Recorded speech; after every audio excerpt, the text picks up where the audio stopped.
Participe conosco ao vivo no estudo desta lição em nossa escola sabatina online, todos os sábados às 9 da manhã pelo Zoom. No final deste vídeo, veja como participar. Você é o nosso convidado. Olá, seja bem-vindo.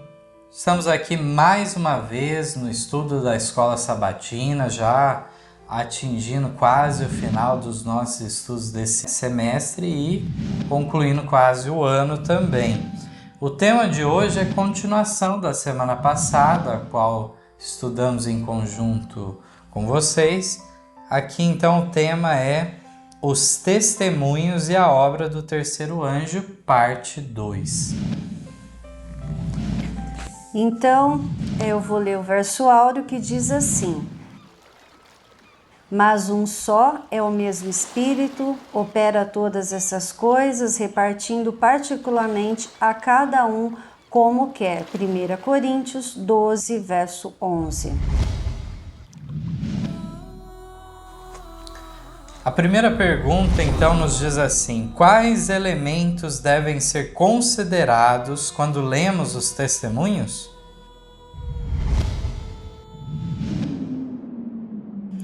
Quanto aos testemunhos, coisa alguma é ignorada, coisa alguma é rejeitada. O tempo e o lugar, porém, têm que ser considerados.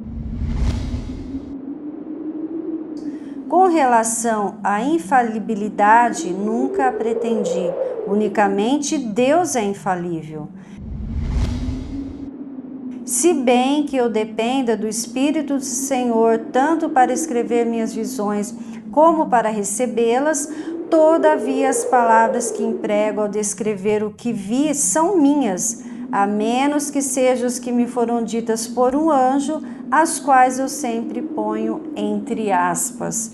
Então, os elementos que devem ser considerados quando nós lemos os testemunhos é o tempo, o lugar tem que ser considerado. E aqui é interessante que ela fala que ela nunca pretendeu se considerar uma pessoa infalível, né? Livre de erros e falhas, porque somente Deus, então, é infalível, né? Importante também, irmã Bianca, destacar aqui a questão de um conceito que muitas vezes as pessoas se equivocam a respeito da inspiração verbal. Isso é um conceito errôneo que as pessoas têm. Na verdade, antes de entrar nesse ponto, eu gostaria de destacar que quando fala que quanto aos testemunhos, a gente não pode simplesmente achar que é algo obsoleto. O princípio que está lá devemos extrair para a nossa experiência atual. A despeito disso, tem que o tempo e o lugar ser considerado. Muito bem, alguém pode achar que isso é só nos escritos de Ellen White. Na Bíblia é a mesma coisa. O tempo e o lugar têm que ser considerados. A lei mosaica, como foi dada, a situação era uma nação, tinha penalidades mesmo para pecados. Hoje a gente vive o quê? Num outro contexto, em que há separação de igreja e Estado. A igreja ela não deve ser um poder temporal, mas apenas na esfera espiritual, desempenhar, é diferente. O período da lei cerimonial, que foi abolido, depois. Isso. Então, tudo isso é importante. Por isso que é importante, né? Separar o tempo e o lugar. Isso, então a Bíblia é assim e naturalmente o Espírito de Profecia também vai ser dessa maneira. E quanto à inspiração verbal, não é que estamos falando que Ellen White não tinha, a Bíblia tinha. Não, a Bíblia também não tem inspiração verbal. Porque você vê estilos literários diferentes. Ora, se fosse algo ditado por Deus, pelo Espírito Santo para a pessoa, falar palavra por palavra, olha, os livros iam ser tudo iguais. Mas os livros de Paulo são mais eruditos, de Pedro mais simples. Tem diferença entre o livro de Esdras e Neemias se você pegar Daniel, Ezequiel escreve de outra forma. Ora, é o estilo próprio do autor. Cada um. E assim é no caso de Ellen White. Ela explica, olha, as palavras que eu emprego para descrever as coisas que eu vi são minhas. Exceto em alguma situação que ela recebia uma orientação direta de Jesus ou de um anjo, ela colocava entre aspas aquela fala de Jesus, do anjo. Então isso tudo nos ajuda a compreender melhor a própria variedade de estilos da Bíblia e também a linguagem de Ellen White própria daquela época e daquela pessoa. Isso. Então vamos à segunda pergunta, que diz assim: que cautela devemos ter a fim de não incorrermos em equívoco? Mensagens Escolhidas, volume 3, página 60, diz assim: encontro-me frequentemente na posição em que não ouso aprovar nem desaprovar os projetos que me são apresentados, pois há o perigo de que quaisquer palavras que eu profira sejam relatadas como alguma coisa que o Senhor me deu. Nem sempre é seguro que eu expresse minha própria opinião, pois às vezes, quando alguém quer realizar seu propósito, considerará qualquer palavra favorável que eu profira como luz especial do Senhor. Serei cautelosa em todos os meus movimentos. Olha só que importante entendermos isso agora. Ellen White, ela tinha comunicação com o céu 24 horas por dia? Não. Então, quer dizer, tudo que ela falasse, ela escrevesse, era inspirado? Não. Aqui... Não tem como ser tudo que ela escrevia, toda conversação dela fosse inspirada, né? E as pessoas às vezes têm dificuldade de compreender, por exemplo, certas cartas de serem cartas comuns, que não eram inspiradas. Veja, a forma da gente compreender isso é compararmos com os nossos dias. Como que a gente se comunica com as pessoas hoje? Ora, hoje tem aplicativos de mensagem no celular, né, em especial o WhatsApp, que é utilizado, em que você está frequentemente trocando mensagens. Mas na época eram cartas, a forma de correspondência diária, normal, com pessoas de perto, de longe. Tinha o telegrama quando era algo mais urgente. Essa era a forma de comunicação normal. Então nós vamos encontrar comunicação particular dela, que acabou sendo divulgada, que não tinha a finalidade de ser uma instrução para a igreja. Isso, nós vamos ver mais para frente nas lições que realmente ela estava passando por uma situação semelhante, né? Das pessoas tirarem de contexto até um desabafo particular dela com um amigo e ela chegar numa conclusão que ela não poderia nem mais dar entrevista particular, né? Porque estavam tirando tudo de contexto, as palavras e as opiniões dela, né? Exatamente. Agora, indo para a terceira pergunta: de que maneira muitos estudam a Bíblia e mesmo os testemunhos utilizam certas passagens para dar a impressão de apoio a algo, quando na realidade os escritos condenam mesmo?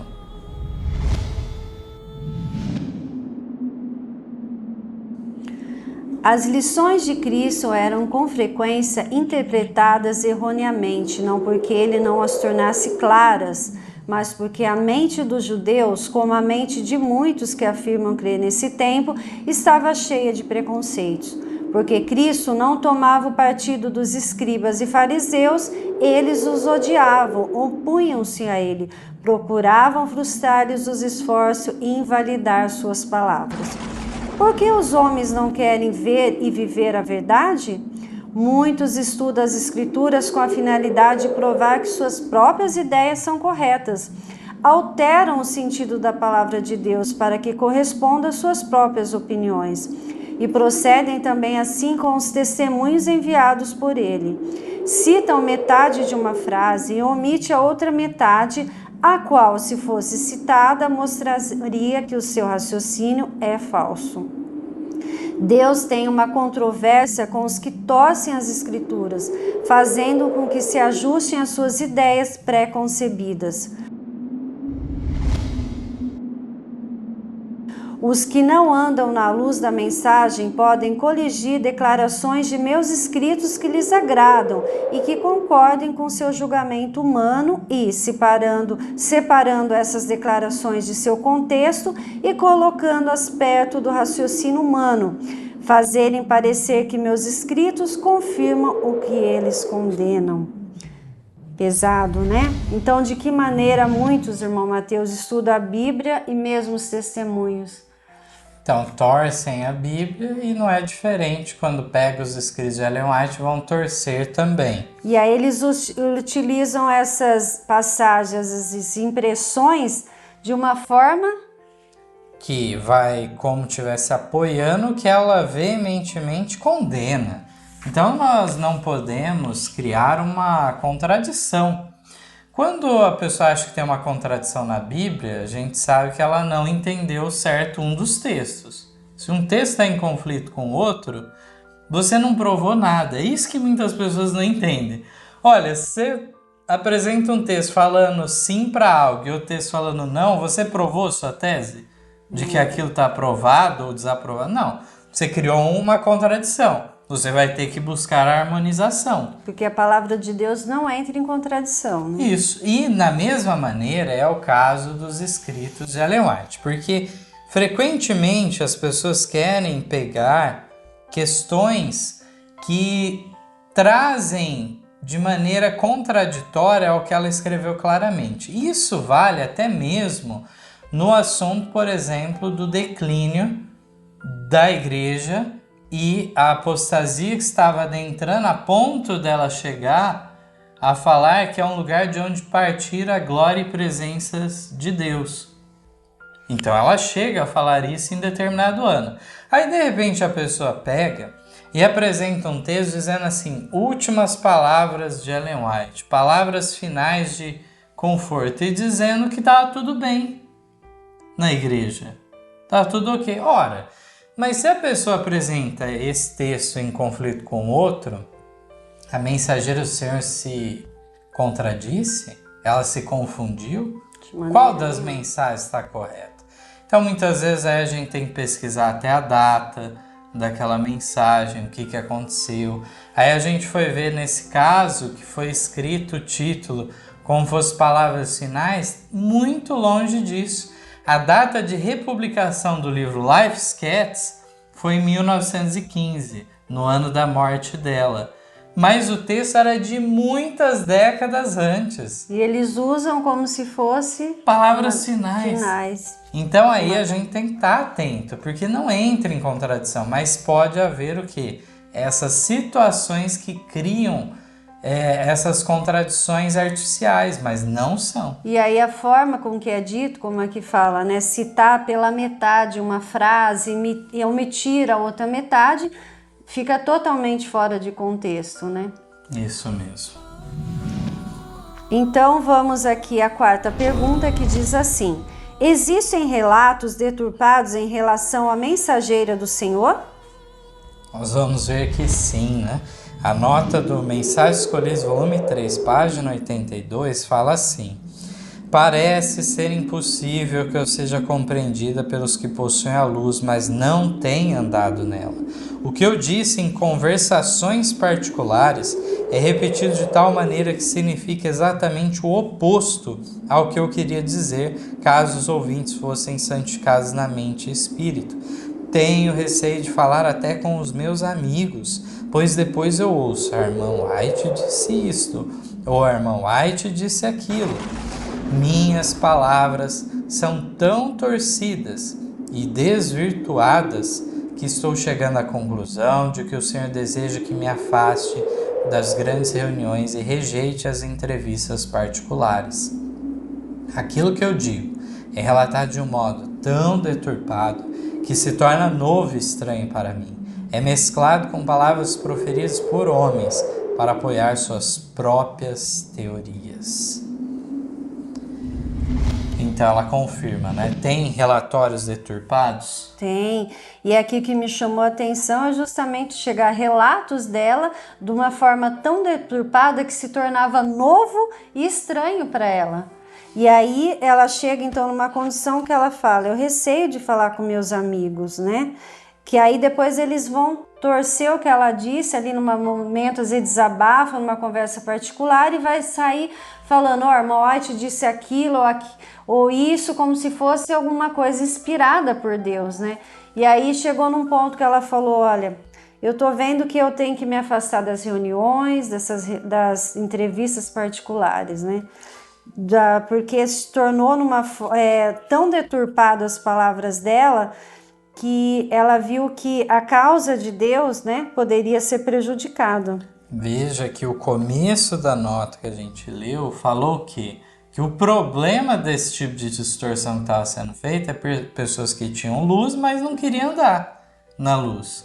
Então esse texto se assemelha muito também com o outro, que ela afirma que não ia mais nas reuniões, seja perto ou longe. É um pouco adiante aí que ela escreve esse texto. Por que justamente? Porque a liderança não dava mais ouvidos ao que ela dizia. Veja, por exemplo, a experiência de Battle Creek. Fazia muito tempo que a Leone já falava, vocês têm que descentralizar, não pode ficar essa colônia aí enorme. A maior parte da população da cidade, é uma cidade pequena, era de adventistas, pra você ter uma noção. Tinha lotado de gente. Ela fala, não, vocês têm que fazer escolas, clínicas em outros lugares. Não pode ficar tudo aí. E aí ela fala, eu temo que Deus venha a purificar com o fogo. E o que aconteceu? Aconteceu justamente. Aconteceu isso. Ela tinha visto em visão que um anjo com uma espada de fogo ao lado dos edifícios. Queimou o sanatório, queimou a editora, né? E por fim até o tabernáculo Daime. Então, nós vemos que eles não davam ouvidos. Vinham as mensagens e não davam ouvidos e ainda tiravam proveito de qualquer coisa. Inclusive, de falhas pessoais que ela poderia ter, como nós já comentamos, ela não era perfeita, ou de circunstâncias que nós chamamos de exceção à regra.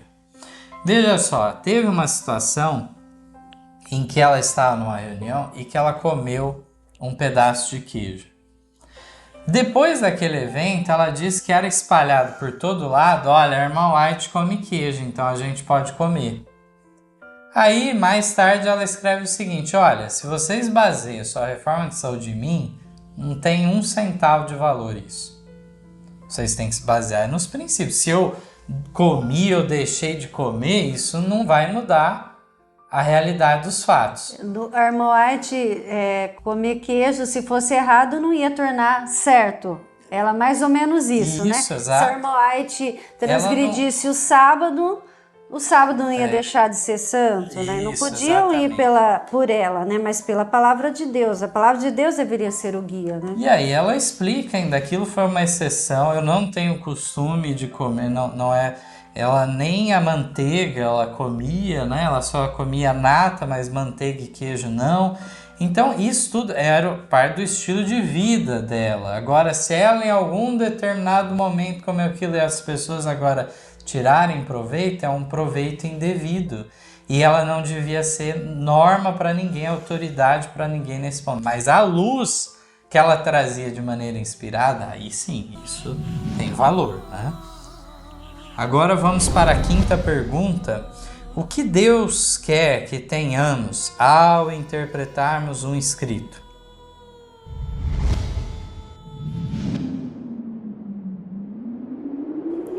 É assim que é, e meu espírito tem sido muito agitado quanto à ideia.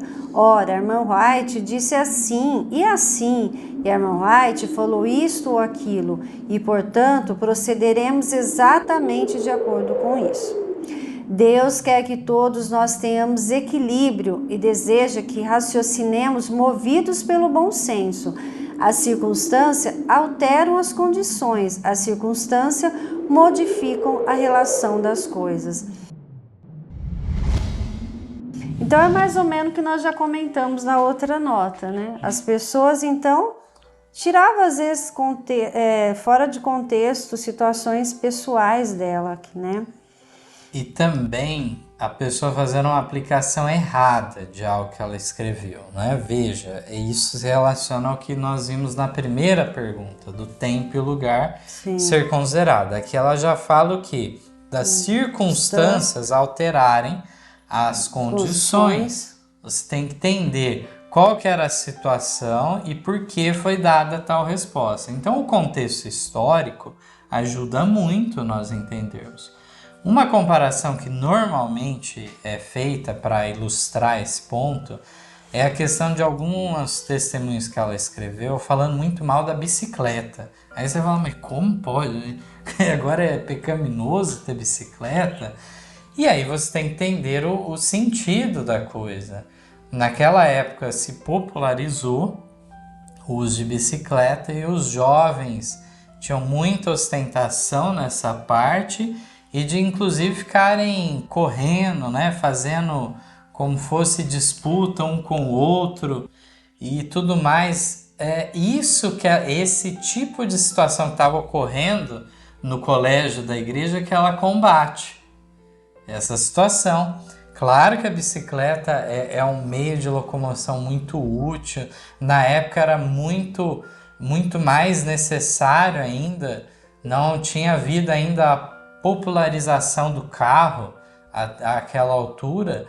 Então era algo muito utilizado. Mas os jovens estavam realmente se concentrando nisso tremendamente. Era mais pela questão da finalidade do uso, né? Isso, exatamente. Então é um exemplo para essa questão que ela comentou. Além disso, ainda eu queria falar que ela diz aqui que quando a gente lê algo, a gente tem que ter equilíbrio.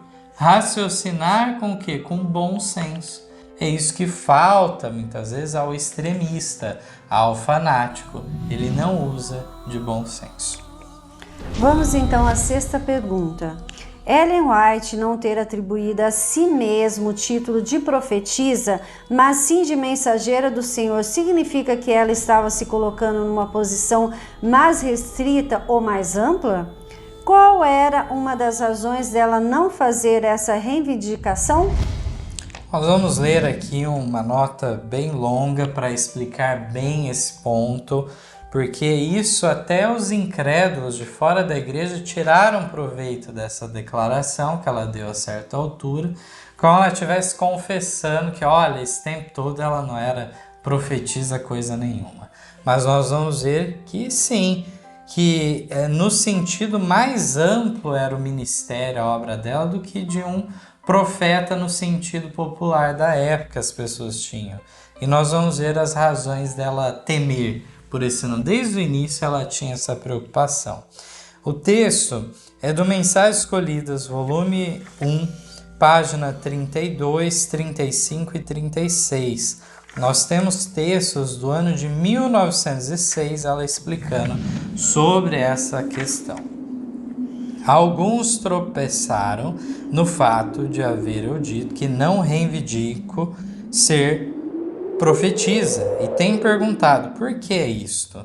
Não tenho tido reivindicações a fazer, apenas que sou instruída de que sou a mensageira do Senhor, de que Ele me chamou em minha mocidade para ser sua mensageira, para receber-lhe a palavra e dar clara e decidida mensagem em nome do Senhor Jesus.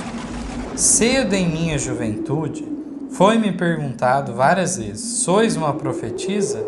Tenho respondido sempre, sou a mensageira do Senhor.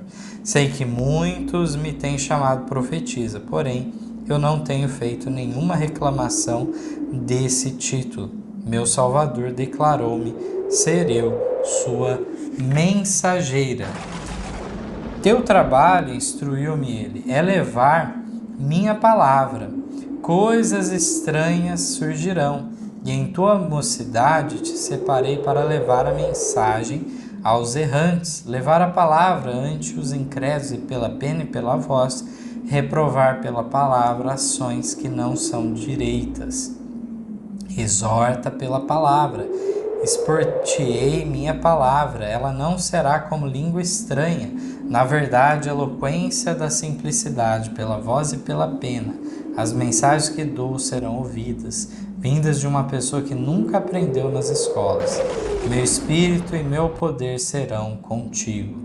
Não tenhas medo do homem, pois meu escudo te protegerá. Não és tu que falas, é o Senhor que dá as mensagens de advertência e reprovação. Nunca te desvies da verdade sobre quaisquer circunstâncias. Comunica a luz que eu te der. As mensagens para esses últimos dias serão escritas em livros e ficarão imortalizadas para testificar contra os que uma vez se regozijaram na luz, mas que foram levados a abandoná-la por causa das sedutoras influências do mal. Por que não tenho eu reivindicado ser profetisa? Porque nesses dias, muitos que ousadamente pretendem ser profetas são um opróbrio à causa de Cristo. E porque meu trabalho inclui muito mais do que a palavra profeta significa. Ao ser-me esta obra dada no princípio, roguei ao Senhor que pusesse a responsabilidade sobre outra pessoa. A obra era tão grande, vasta e profunda que eu temia não a poder realizar. Mas por seu Santo Espírito, o Senhor tem me habilitado a efetuar a obra que me deu a fazer. Compreendam agora todos que o que eu tinha em mente dizer era que eu não reclamo o título de profeta ou profetisa. Sou agora instruída de que não devo ser estorvada em meu trabalho pelos que se empenham em suposições acerca de sua natureza, cuja mente está lutando com tantos problemas intrincados em relação com a suposta obra de um profeta. Minha comissão abrange a obra de um profeta, mas não fim daí. Compreende muito mais do que pode entender a mente dos que têm estado a semear as sementes da incredulidade. Então ela era uma profetisa? Era. E por que então essa questão, né? Tem algumas razões, na verdade, pelo que a gente viu na leitura. Ela inclusive fala, olha, abrange isso, mas não para nisso. por aí, né? É muito mais ampla o trabalho dela, né? Agora, a palavra em si, profeta, que já vem desde o Antigo Testamento, simplesmente quer dizer um porta-voz de Deus, a boca de Deus. É uma palavra num sentido bem amplo, na verdade. Mas no sentido popular da época, quem se arrogava profeta era o quê? Alguém que ia predizer o futuro. Ele ia ter revelações sensacionais e tudo mais. E tinha surgido um falso profeta de destaque um pouco antes de Ellen White, inclusive. E ele se vangloriava dos títulos. Eu sou profeta, revelador, vidente. Tinha vários títulos que ele usava. Ellen White não se preocupava com isso. Olha, o que Deus me revelou é que eu sou sua mensageira. Então, olha, a diferença de postura também é muito interessante, né? Sim. Mas aí tem um ponto em especial, né? Que ela fala realmente isso, né? Que a gente leu. Por que não tenho eu reivindicado ser profetisa? Porque nesses dias, muitos que ousadamente pretendem ser profetas são opróbrio à causa de Cristo. E porque meu trabalho inclui muito mais do que a palavra profeta significa. Então aqui está o resumo dessa questão para compreendermos, né? Vamos agora à 7ª pergunta. São muitos os ramos em que Ellen White atuou dirigida por Deus? Durante o discurso em Battle Creek, 2 de outubro de 1904, eu disse que não reclamava ser profetisa. Alguns ficaram surpreendidos ante essa declaração, e como tanto se está falando sobre isso, darei uma explicação.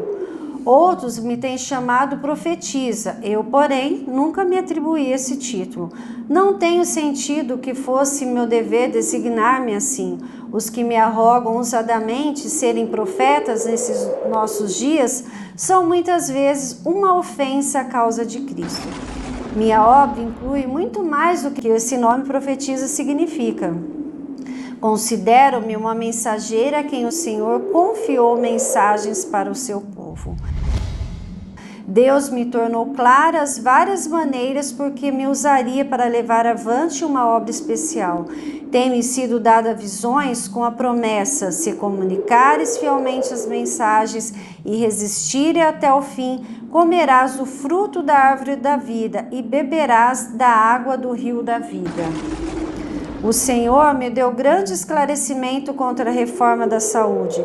Juntamente com meu marido, eu devia ser obreira médico-missionária. Devia dar exemplo à igreja, tomando doentes em minha casa e cuidando deles. Isso tenho feito aplicando nas mulheres e nas crianças vigorosos tratamentos. Eu devia também falar o assunto da temperança cristã, como a indicada mensageira do Senhor. Empenhei-me de coração nessa obra e falei a grandes assembleias acerca da temperança em seu mais vasto e mais verdadeiro sentido. Fui instruída de que precisava sempre insistir com os que professam crer na verdade, quanto à necessidade de praticá-la. Isso significa santificação, e santificação significa a cultura e o exercício de toda a faculdade para o serviço do Senhor. Então, você vê que são muitos ramos, né, em que ela atuou aqui, né? Que ela foi dirigida por Deus. Fala da obra, então, médico-missionária também, que ela desempenhou, né? Nessa parte muito importante, fala que ela fez aplicação nas mulheres, em crianças, né? Então, ela foi comissionada para isso também, né? Para mostrar na prática a utilidade, como que era eficaz o tratamento natural, né? E vemos aqui nesse texto também como que realmente ela teve esse chamado muito nova. A gente já comentou anteriormente, né? Imagina uma jovem de 17 anos, uma mulher, naquele contexto, ela era muito fraca de saúde, muito franzina, ela achava que ia morrer na juventude. Os desafios pela frente eram muito grandes, né? Ela sofria de desmaios e tosse frequente, uma voz fraca. E Deus então capacitou ela, né? Pegou das coisas mais frágeis para confundir as fortes, realmente, né? E veja que na nota anterior até falou dos livros dela, né? Que permaneceriam, né? A mensagem dela não findaria só também com a pessoa dela pregando, mas também através dos livros. E ela, de fato, foi uma palestrante destacada na época dela no movimento de temperança que havia nos Estados Unidos. Então ela era chamada para discursar, palestrar por outras entidades de fora para falar do tema da temperança. Muito importante, né? E vamos então à 8ª pergunta, que diz assim: de quais encargos ela comenta ainda? Olha, vamos continuar vendo aqui, né, no Mensagens Escolhidas, volume 1, página 33 e 34. Recebi o encargo de não negligenciar ou passar por alto os que estivessem sendo tratados com injustiça. Foi-me especialmente recomendado protestar contra qualquer ação arbitrária ou despótica para com os ministros do Evangelho por parte dos que tivessem autoridade oficial. Desagradável como possa ser o dever, devo reprovar o opressor e pleitear justiça. Devo apresentar a necessidade de manter justiça e equidade em todas as nossas instituições. Se ouvir os que se encontram em posições de confiança negligenciando os pastores idosos, cumpre-me apresentar o assunto àqueles cujo dever é deles cuidar. Pastores que fizeram fielmente sua obra não devem ser esquecidos ou negligenciados ao se tornarem débeis na saúde. Nossas associações não devem menosprezar as necessidades dos que levaram os encargos da obra. Foi depois de João haver envelhecido no serviço do Senhor que foi exilado para Pátimos. E naquela ilha solitária recebeu ele mais comunicações do céu do que havia recebido durante toda a sua vida anterior. Depois de meu casamento, fui instruída de que me cumpria mostrar especial interesse nas crianças sem mãe e sem pai, tomando alguns sob meu cuidado por algum tempo e procurando depois lares para elas. Assim daria eu a outros um exemplo do que eles poderiam fazer.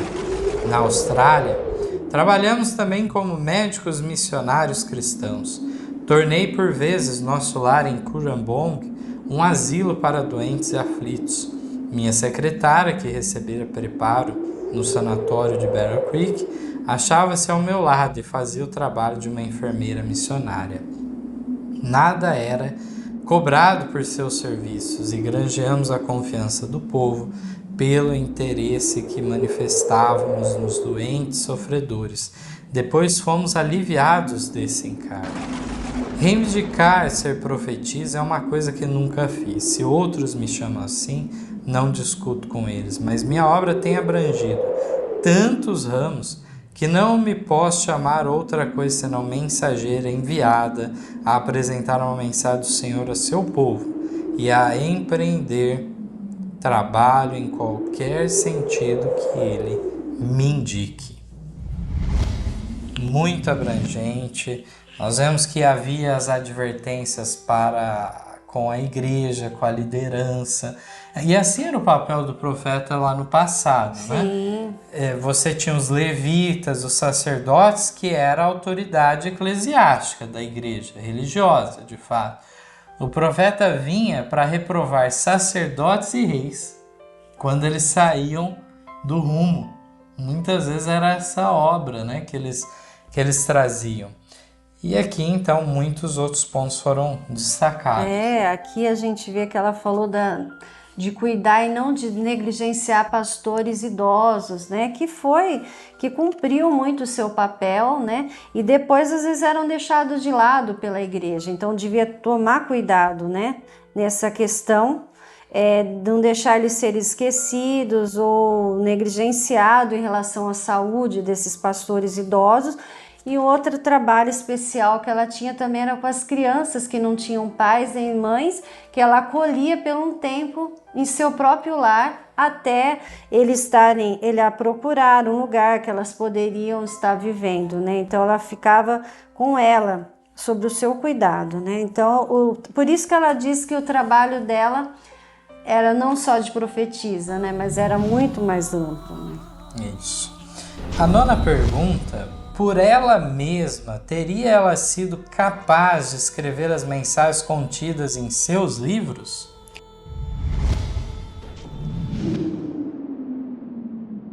Tenho escrito muitos livros e tem-lhe sido dada ampla circulação. De mim mesma, eu não poderia haver salientado a verdade contida nesses livros, mas o Senhor tem me dado auxílio de seu Santo Espírito.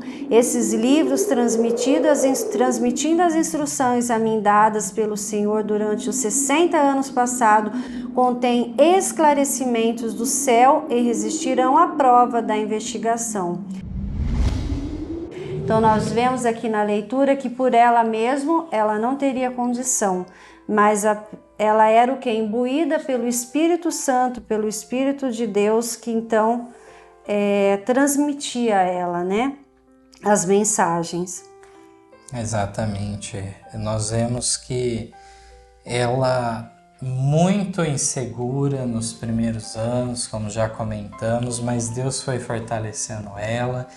E agora nós lemos os livros dela, a gente fica impressionado, né? Desejar de Todas as Nações talvez seja o livro mais belo dela. É realmente uma leitura transformadora quando você faz a leitura. Muitos apreciam também o pequeno livro Caminho a Cristo.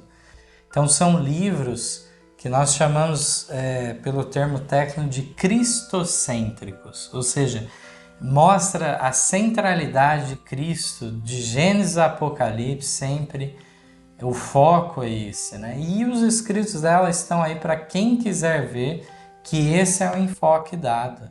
Não era para diminuir a Bíblia, afastar as pessoas da Bíblia, mas das pessoas começarem a valorizar e amar o Deus revelado na Bíblia. Então vamos à 10ª e última pergunta, que diz assim: o que ela diz sobre seus escritos próximo do final de sua vida?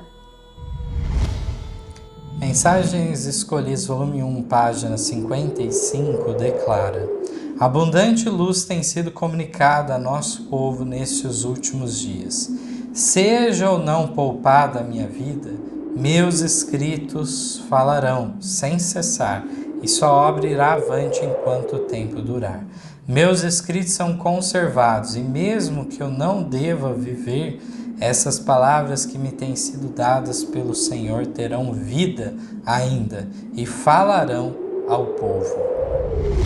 Então, muito importante aqui que fala que mesmo que ela não estivesse mais entre nós, as palavras delas estariam vivas, né? Não morreria com ela. Ela escreveu em 1907, 8 anos antes do seu falecimento. Então ela já vislumbrava essa possibilidade, estava se aproximando do fim da vida, estava em idade avançada, ainda viveu bastante tempo, tanto pela expectativa de vida da época, como pela parca saúde que ela tinha na juventude. Mas a reforma de saúde ajudou muito ela, né, para ela alcançar aí quase os 90 anos, se não me engano 87 anos, né, de vida ela alcançou. E nós vemos aqui realmente que os escritos deveriam continuar a falar. As mensagens não poderiam ser esquecidas e devemos então ter essa preocupação em nosso tempo, sim. Nós temos um apêndice relacionado a esse tema que será gravado num vídeo à parte, um vídeo extra, confiram também, que é uma resposta da mensageira do Senhor aos zombadores dos últimos dias. Também é uma declaração bem enfática, bem interessante.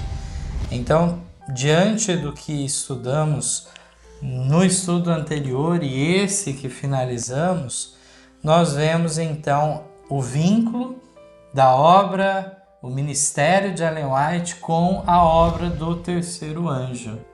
E realmente nós vemos que lá em Apocalipse 10 já tinha falado que importa que profetizes novamente. Então era necessário agora o dom profético se manifestar na igreja dos últimos dias, o remanescente final. Lá fala que esse remanescente final, ele tem o testemunho de Jesus, que é o espírito de profecia, ou seja, o dom profético sendo restaurado. E dessa maneira, então, dirigindo o povo de Deus para escapar das ciladas do inimigo nesses últimos dias. É isso, irmão Mateus. Eu agradeço, então, essa participação e mais esse estudo. Foi um prazer estar até aqui com vocês. Que a bênção e a paz de Deus estejam com todos. Amém. Em nosso site vocês encontrarão estudos, notícias, dicas de saúde, além de todas as nossas lições. Participem conosco através da nossa página no Facebook e assistam todas as nossas lições através do YouTube.